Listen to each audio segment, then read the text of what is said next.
Hello दोस्तों, मेरा नाम है स्नेहा नावड़े और आज आपके साथ मैं और एक वीडियो लेकर आया हूँ जिसका नाम है सुपर एलिवेशन। सुपर एलिवेशन इसलिए मैं पढ़ा रहा हूँ क्योंकि ट्रांजिशन कर्व में सुपर एलिवेशन का यूज होने वाला है, इसलिए मैं आपको सुपर एलिवेशन मैं आपको पढ़ा रहा हूँ। और आपको एक प्रैक्टिकल थिंग में बताऊंगा कि सुपर एलिवेशन हम रखते क्यों है और उसके पीछे का रीज़न क्यों है। क्योंकि फॉर्मूला तो आपको हर कोई डिराइव करवाएगा, पर वो मैं नहीं करवाना चाहता हूँ। फॉर्मूला भी मैं डिराइव करवाऊंगा, उसके साथ में आपको प्रैक्टिकली भी एग्जाम्पल देके आपको बताऊंगा कि सुपर एलिवेशन की हमें नीड क्यों, हमें ज़रूरत क्यों पड़ी उसकी, तो वो मैं आपको आज बताने वाला हूँ। तो लास्ट तक मेरा वीडियो देखे। और हमने कंपाउंड का और सिंपल का हमने ख़त्म कर लिया। आपने अभी तक नहीं देखा है तो आप मेरे प्लेलिस्ट में जाके पूरा देख सकते हैं। हर एक वीडियो लाइन बाय लाइन ही है, तो हर एक मेथड उसमें मैंने आपको बताई है कि कैसे कर्व ड्रॉ होते हैं। तो आप सुपर एलिवेशन हम स्टार्ट करते हैं। तो देखो, सुपर एलिवेशन का मैं जनरल मतलब बता देता हूँ कि सुपर एलिवेशन क्या होता है। आप रोड पर गाड़ी चला रहे हैं, आप रोड पर बाइक चला रहे हो तो आप हाईवे ऊपर जा रहे हो तो आपने कभी देखा होगा कि ना, जैसे टर्न मारते हो आप, जैसे आप टर्न लेते हो तो टर्न पे थोड़ी हाइट ज़्यादा होगी, जो फुटपाथ है उस तरफ की हाइट ज़्यादा होगी और स्लोली वो नीचे ग्रेजुअली वो स्लोप होगा, वो रोड का ग्रेजुअली स्लोप होगा। तो वो इसलिए नहीं है कि मतलब बारिश का पानी है वो साइड में चला जाए, भाई वो तो अपनी तरफ से साइड में चला ही जाएगा, उसका कोई रीज़न नहीं है। रीज़न आज मैं आपको बताने वाला हूँ, इसलिए आपको पूरा वीडियो देखना पड़ेगा कि हमें सुपर एलिवेशन चाहिए क्यों। पानी निकालने के लिए नहीं है, पानी तो हर कोई निकाल लेगा। तो चलिए फिर मैं आपको प्रैक्टिकली एक बार करके दिखाता हूँ तो आपको अच्छे से समझ में आ जाएगा। देखो कि ना, कोई एक ये ना एक बड़ा सा सर्कल है, ये कोई एक बड़ा सा सर्कल है जिसका एक सेंटर है। देखो ये कोई बड़ा सा सर्कल है, ठीक है। तो अभी ना क्या एक देखो ये पेन को ये मार्कर को ऐसे घूमना है, स्केच पेन को ऐसे घूमना है। तो घूमने के लिए वो क्या करेगा, उसे थोड़ा टिल्ट होना पड़ेगा टूवर्ड्स दी सेंटर। क्योंकि वो जब सीधा ही सीधा चला जाएगा तो उसे ऐसा फील होगा कि मुझे कोई अवैध सेंटर कोई फोर्स लग रहा है, मुझे कोई बाहर की तरफ खींच रहा है, जिसकी वजह से वो ओवरटर्न हो जाएगा। मैं आपको स्केल में दिखाता हूँ क्योंकि वो गोल है इसलिए आपको पता नहीं चलेगा। देखो ये स्केल ऐसे मतलब टर्न मारेगा तो ऐसे सीधा नहीं जाएगा, ऐसे देखो ऐसे सीधा ही टर्न मार लेगा, ऐसे सीधा ही टर्न हो जाएगा। तो उसमें क्या होगा, वैसे हो जाएगा, वैसे बाहर की तरफ उसे कोई फोर्स लगा देगा। पर इसी तरह वो इस तरह ऐसे टिल्ट होके जाएगा तो आसानी से क्रॉस कर लेगा, पूरा सर्कल वो आसानी से क्रॉस कर लेगा। और आपने भी देखा होगा कि आप जब टर्न लेते हो तो आपकी बाइक ऑटोमेटिकली टिल्ट हो जाती है रोड की तरफ। वो क्यों होता है, क्योंकि ना आप जब ऐसे स्ट्रेट चलते हो तो सिर्फ आपको ये फोर्स लगा हुआ ना, सेंट्रीफ्यूगल फोर्स आपको टूवर्ड्स दी ओवे दी सेंटर आपको फोर्स लगाता है। इसीलिए आप ना बाहर की तरफ खिसकते जाते हो। आपको ऐसा लग रहा है कि कोई साला मुझे बाहर की तरफ खींच रहा है, कोई भूत है क्या? भूत नहीं है भाई, भूत नहीं है, वो ये फोर्स लग रहा है। आप साइंटिफिकली समझो। अभी आप स्ट्रेट जाते हो तो क्या होता है, ये फोर्स तो लगता है पर उसे कोई काउंटर बैलेंस नहीं करता, उसे कोई काउंटर बैलेंस करने वाला फोर्स नहीं होता है।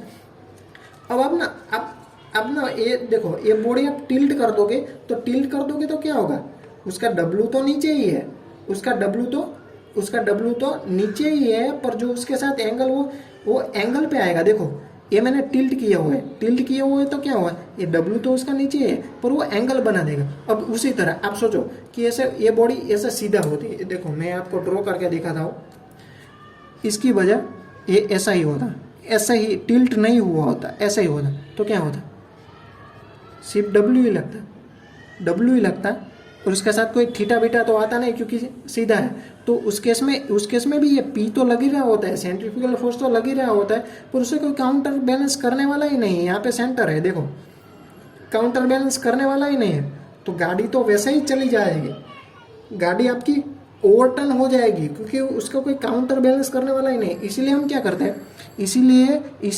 क्या करते हैं, थोड़ा यहाँ पे हाइट बढ़ा देते हैं। देखो ये रोड है तो ये टर्न पे ना थोड़ी हाइट बढ़ा देते हैं। ये जो हाइट बढ़ी हुई है ना, ये एच है ना, यही है सुपर एलिवेशन।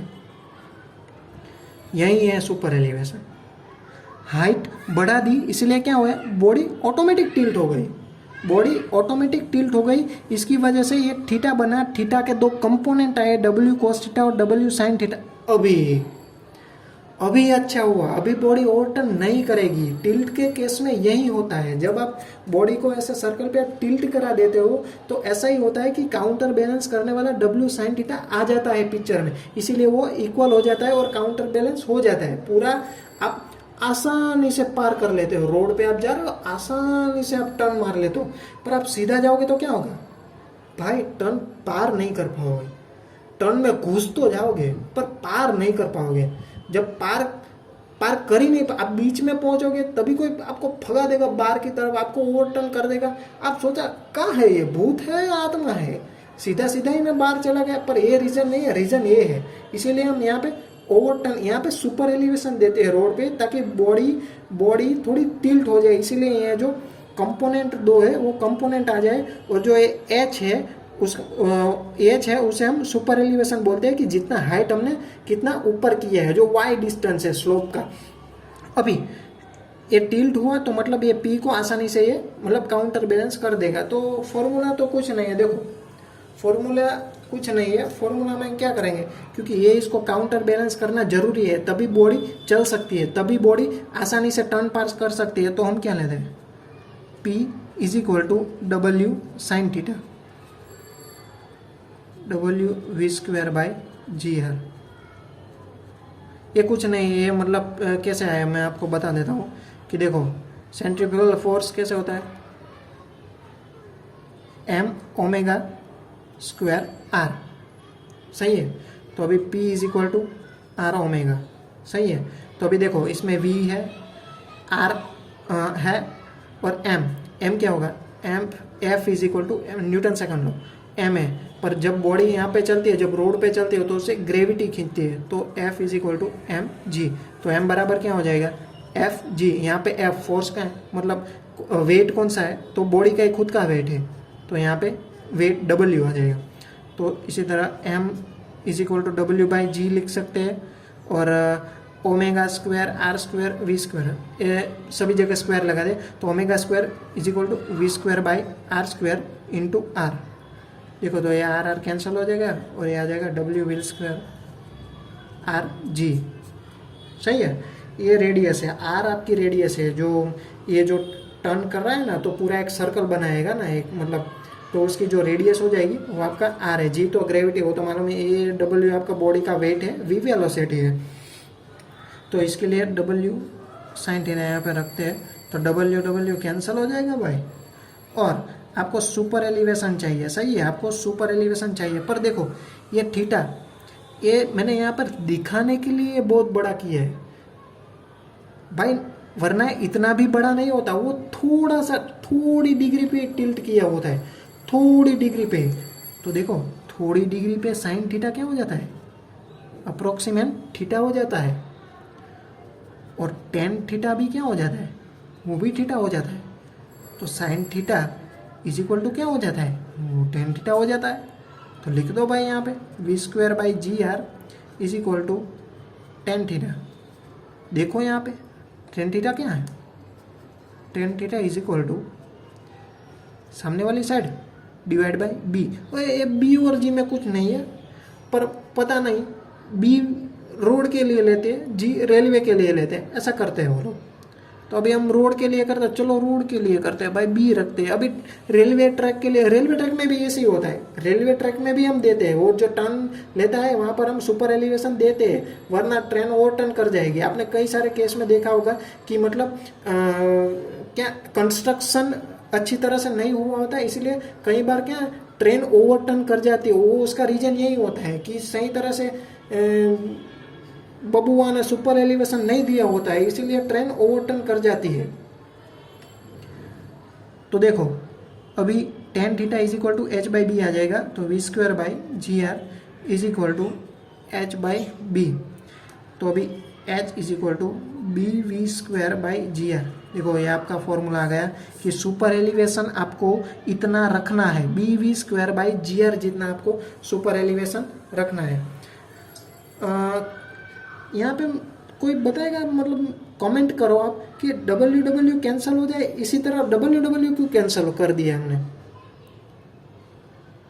आप कमेंट में मुझे बताएं कि डब्ल्यू क्यों कैंसिल कर दिया। थोड़ी देर स्टॉप कीजिए और बताइए। मैं तो बता देने वाला हूँ कि डब्ल्यू हमने इसीलिए कैंसिल किया क्योंकि ना वो कैंसिल करना जरूरी है, क्योंकि पिक्चर में डब्ल्यू आ रहा था तो हम कुछ ऐसा करें कि डब्ल्यू कैंसिल हो जाए। क्योंकि जब आप बाइक लेके चलते हो तो पॉसिबल है किसी भी तरह से आप उसका वजन नाप ले, पर अभी ट्रेन हुई तो क्या करोगे, ट्रेन हुई तो क्या करोगे भाई। हम इंजीनियर है, हाथ पे हाथ रख के बैठ तो नहीं सकते, तो हम भी बताएंगे ट्रेन तो बड़ी है तो हम भी बड़े हैं, तेरे पास बुद्धि है हमारे पास भी है, डब्ल्यू उड़ा देंगे, क्या करोगे, उड़ा दिया भाई, देखो डब्ल्यू उड़ा दिया तो सिंपली आ जाएगा एच, कोई प्रॉब्लम ही नहीं है। बी तो आपके पास होगा ही क्योंकि वो तो वी थे। वी वेलोसिटी तो आपको मालूम ही होगा। जी ग्रेविटी वो तो सर्वत्र है, सभी के लिए सेम है 9.81। अच्छी बात है यही है कि सभी के लिए सर्वत्र। आर रेडियस तो आपको मालूम ही होगा, वो सब दिया गया होगा। अभी ये बी है तो ये आपका हो जाएगा रोड के लिए। जब आप H is equal to GV² ये कर दोगे तो आपका आ जाएगा रेलवेज के लिए। रेलवेज के लिए मैंने बता दिया है कि कौन सी टर्म कौन सी है, मतलब बी क्या है, जी क्या है, वी क्या है, जी है, आर क्या है।